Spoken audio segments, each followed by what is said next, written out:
고맙습니다. 세계 최고의 명문 대학교 중 하나인 이곳에서 여러분들이 졸업식에 참석하게 되어 영광입니다. 사실 저는 대학교를 졸업하지 못했습니다. 대학교 졸업식을 이렇게 가까이서 보는 것은 처음입니다. 오늘 저는 여러분에게 제 인생의 3가지 이야기를 말해주고 싶습니다. 그게 다예요. 별거 아닙니다. 그냥 3가지 이야기입니다. 첫 번째 이야기는 점들을 연결하는 것에 대한 이야기입니다. 저는 리드대학교에 입학한 지 6개월 만에 중퇴를 했지만 실제로 그만두기 전 18개월 정도를 몰래 청강생으로 머물렀습니다. 왜 그만뒀을까요? 제가 태어나기 전에 시작된 이야기입니다. 제 생모는 미혼이 젊은 대학원생이었습니다. 그래서 그녀는 저를 입양 보내기로 결정했습니다. 그녀는 제가 대학을 졸업한 사람들에게 입양되어야 한다고 매우 확고히 생각했습니다. 그래서 저는 태어나자마자 변호사 가정에 입양되기로 모든 것이 준비되어 있었습니다. 제가 태어났을 때 그들이 마지막 순간에 여자아이를 원한다고 결정했다는 것만 제외하고요. 그래서 대기자 명단에 있던 제 양부모님은 한밤중에 전화 한 통을 받게 됩니다. 예정에 없던 남자아이가 있는데 입양하시겠습니까? 부모님은 대답했습니다. 물론입니다. 제 생모는 나중에 알게 됐습니다. 나의 어머니가 대학을 졸업하지 못했고 아버지도 고등학교를 졸업하지 못했다는 사실을요. 그녀는 최종 입양 서류에 서명을 거부했습니다. 그녀는 몇 달 후 부모님이 저를 대학교까지 보내겠다고 약속한 후 마침내 동의를 했습니다. 이것이 제 인생의 시작이었습니다. 그리고 17년 후 저는 정말로 대학에 갔습니다. 하지만 저는 순진하게도 스탠포드만큼이나 비싼 대학을 선택했습니다. 그리고 노동자 계층이 부모님이 저축하신 돈은 모두 제 대학 등록금으로 쓰이고 있었습니다. 6개월이 지났지만 저는 그 안에서 가치를 느끼지 못했습니다. 내가 인생에서 무엇을 원하는지 그것을 알았는데 대학이 어떻게 도움을 줄지 몰랐습니다. 그리고 의해서 저는 부모님이 평생 모았던 모든 돈을 쓰고 있었습니다. 그래서 저는 모든 것이 잘 될 거라 믿고 중퇴를 결정했습니다. 그 당시에는 아주 무서웠습니다만 돌이켜보면 제 인생에서 가장 잘한 결정 중 하나였습니다. 중퇴한 그 순간 흥미가 없는 필수 과목들을 듣는 것을 그만둘 수 있었고 훨씬 더 재밌어 보이는 과목들을 몰래 듣기 시작했습니다. 낭만적이기만 한 것은 아니었습니다. 저는 기숙 사방이 없어서 친구들 방 바닥에서 자고 음식을 사기 위해 5센트짜리 콜라병을 팔았고 매주 요일 밤마다 마을을 가로질러 7마일을 걸어가서 하레크리슈나 사원에서 일주일에 한 끼 좋은 식사를 얻어먹곤 했습니다. 저는 그것을 정말 좋아했어요.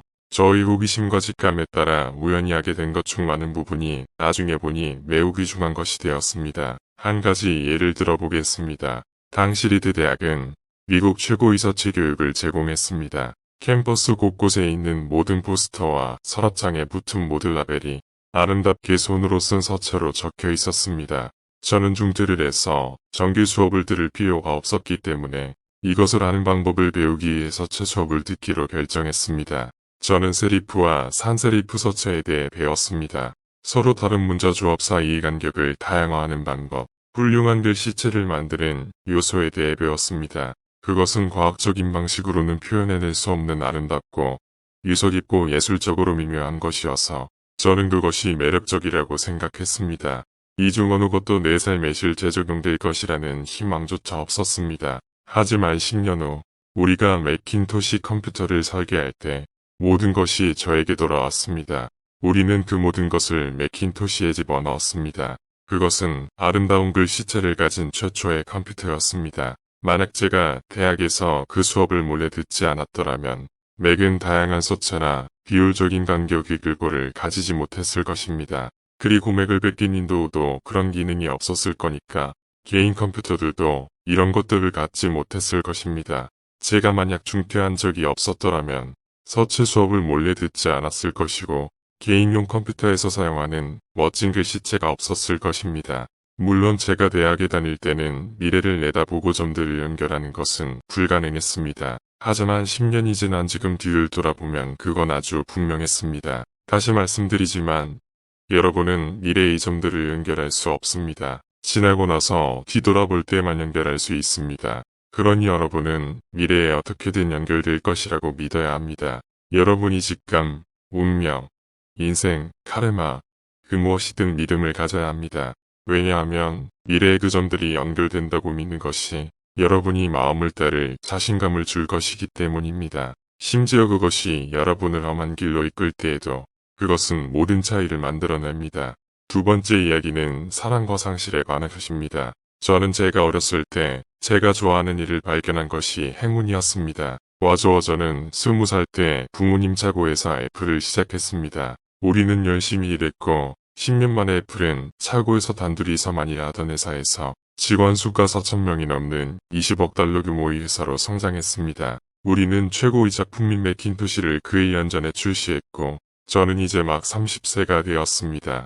그러다 저는 해고됐습니다. 어떻게 자기가 만든 회사에서 해고될 수 있을까요? 애플이 성장하면서 저와 함께 회사를 운영할 수 있는 매우 재능 있는 사람을 고용했고 첫 해 정도는 잘 되었습니다. 하지만 그 미래에 대한 우리의 비전은 어긋나기 시작했고 결국 우리는 사이가 틀어졌습니다. 우리가 그랬을 때 이 사회는 그의 편을 들었습니다. 그래서 30살에 퇴출됐습니다. 아주 공개적으로 말이죠. 제가 성인이 된 후에 집중했던 것들이 사라졌고 그것은 파괴적이었습니다. 저는 몇 달 동안 정말 무엇을 해야 할지 몰랐습니다.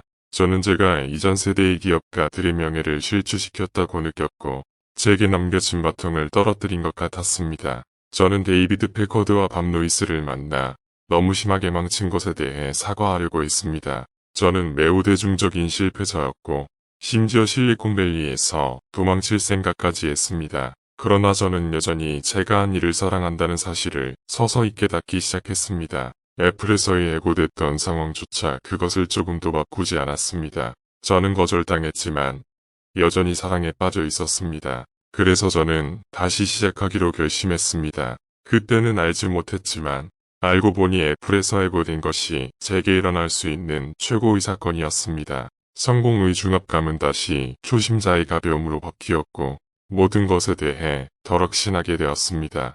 그것은 제 인생에서 가장 창의적인 시기 중 하나로 들어갈 수 있게 해주었습니다. 이후 5년 동안 저는 NEXT와 픽사라는 또 다른 회사를 창업했습니다. 그리고 내 아내가 될 멋진 여자와 사랑에 빠졌습니다. 픽사는 세계 최초의 컴퓨터 애니메이션 장편 영화인 토이스토리를 만들었습니다. 그리고 지금은 세계에서 가장 성공적인 애니메이션 스튜디오입니다. 놀라운 변화 속에서 애플은 NEXT를 인수했고 저는 애플로 돌아갔습니다. 그리고 우리가 NEXT에서 개발한 기술은 애플의 현재 르네상스의 중심에 있습니다. 그리고 로렌과 저는 멋진 가족을 함께 꾸렸습니다. 제가 애플에서 해고당하지 않았다면 이런 일은 일어나지 않았을 거라고 확신합니다. 마시죽한 얘기였지만 환자에게 필요했던 것 같습니다. 때때로 인생이 여러분의 머리를 몇 돌로 때리더라도 믿음을 잃지 마세요. 저는 제가 하는 일을 사랑한다는 것만이 저를 계속 움직이게 해준 유일한 것이라고 확신합니다. 여러분이 사랑하는 것을 찾아야 합니다. 그리고 그것은 여러분의 연인뿐만 아니라 여러분의 일에도 마찬가지입니다. 여러분의 일은 여러분이 삶의 많은 부분을 채울 것이고 진정으로 만족할 수 있는 유일한 방법은 여러분이 대단한 일이라고 믿는 것을 하는 것입니다. 그리고 훌륭한 일을 하는 유일한 방법은 자신이 하는 일을 사랑하는 것입니다. 아직 못 찾으셨다면 계속 찾아보세요. 안주하지 마세요.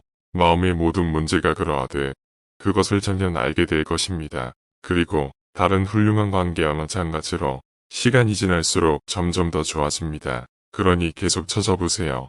안주하지 마세요. 세 번째 이야기는 죽음에 관한 것입니다. 제가 17살이었을 때 저는 다음과 같은 인문을 읽었습니다. 하루하루를 마치 마지막 날처럼 산다면 언젠가는 틀림없이 옳은 날이 올 것이다. 그것은 저에게 깊은 인상을 주었고 그 이후로 지난 33년 동안 저는 매일 아침 거울을 보며 자문했습니다. 만약 오늘이 내 인생의 마지막 날이라면 오늘 하려고 하는 일을 할 것인가?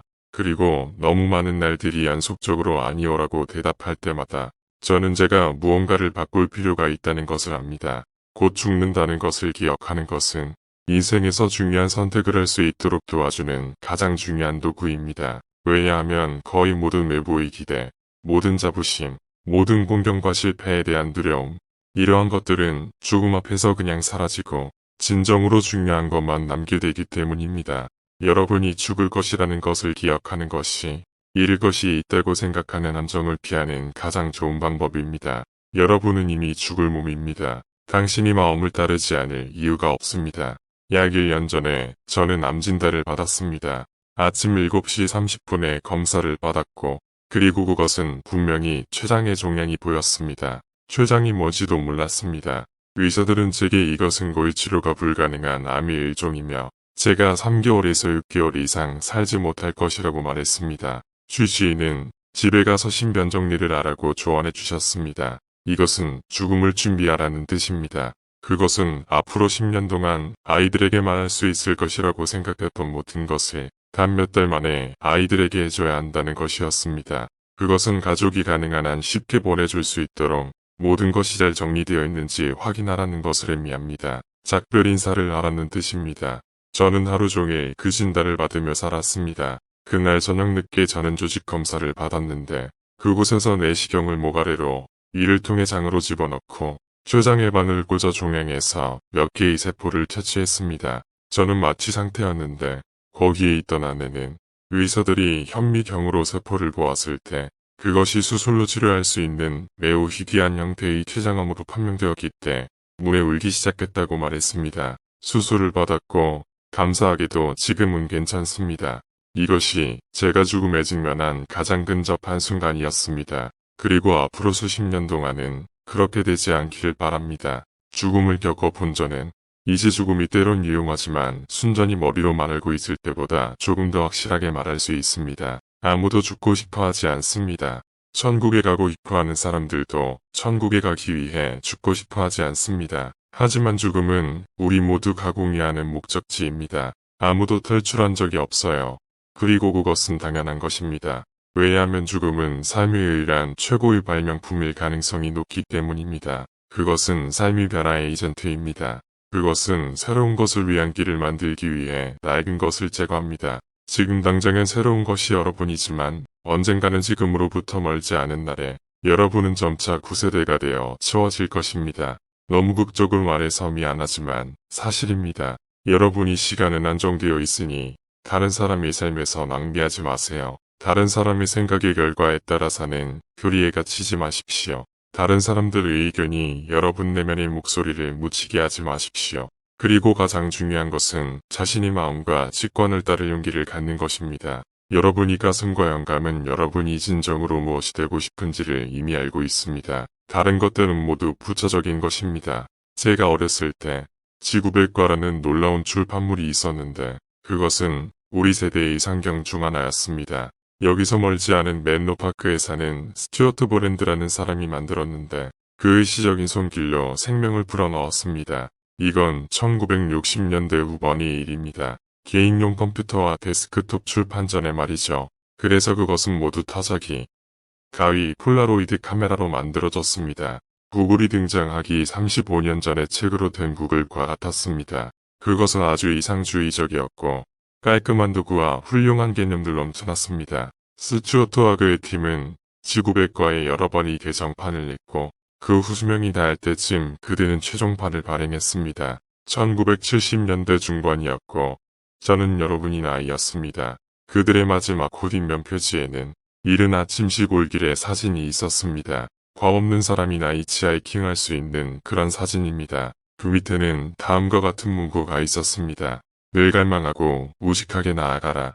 그것은 그들의 작별 인사였습니다. 늘 갈망하고 무식하게 나아가라.